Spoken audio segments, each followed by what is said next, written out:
Algumas vezes a gente escuta pessoas dizendo que seria importante não ficar falando tanto sobre a doença, sobre a pandemia, divulgando o número de mortos, divulgando a situação dos hospitais, como se isso fosse levar então as pessoas a um certo desespero, a um certo pânico. Mas na verdade é extremamente importante que as informações sobre a real dimensão da pandemia seja dita para as pessoas, sobretudo para evitar um certo falso otimismo que poderia levar então as pessoas a não seguirem as medidas de isolamento, não seguirem as medidas de prevenção, de máscaras, etc. Então é muito importante sim as pessoas terem a noção do que está acontecendo, a noção do colapso do serviço de saúde, para que exatamente elas continuem atentas e seguindo os protocolos de segurança nesse momento de pandemia. Higiene mental é um termo antigo que surge associado a uma ideia de prevenir o desenvolvimento de transtornos mentais. Atualmente, esse termo é utilizado para se referir a uma série de hábitos e comportamentos que auxiliariam a manutenção da saúde mental. Hábitos que podem envolver alimentação, prática de exercícios, dedicar um tempo para o lazer, fazer terapia e por aí vai.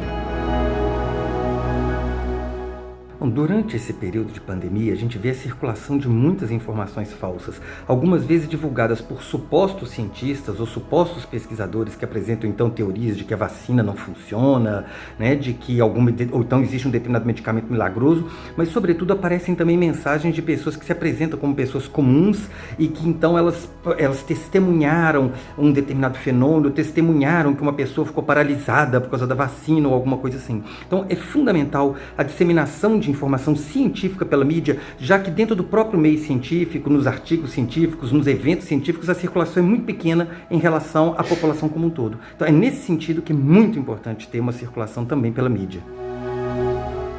Numa sociedade em que a gente tem que ser produtivo o tempo todo, a gente acaba internalizando isso e querendo dedicar todo o nosso tempo a esse ideal.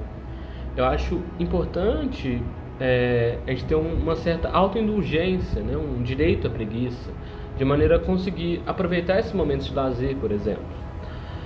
Então, não existe uma maneira única e correta de se criar essas práticas de cuidar de si, e elas vão variar muito a depender da história de cada um, do contexto socioeconômico, e mesmo as pessoas que fazem uma lista dessas atividades, elas não estão imunes ao sofrimento.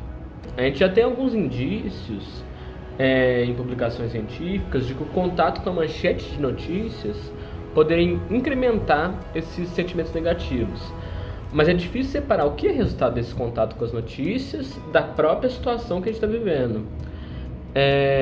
O que podemos fazer é tentar colocar limites ao consumo dessas notícias, como uma estratégia. Mas isso se dirige a uma parte muito específica da população, né? Que assim pode ter os recursos para ficar em casa ou trabalhar em casa.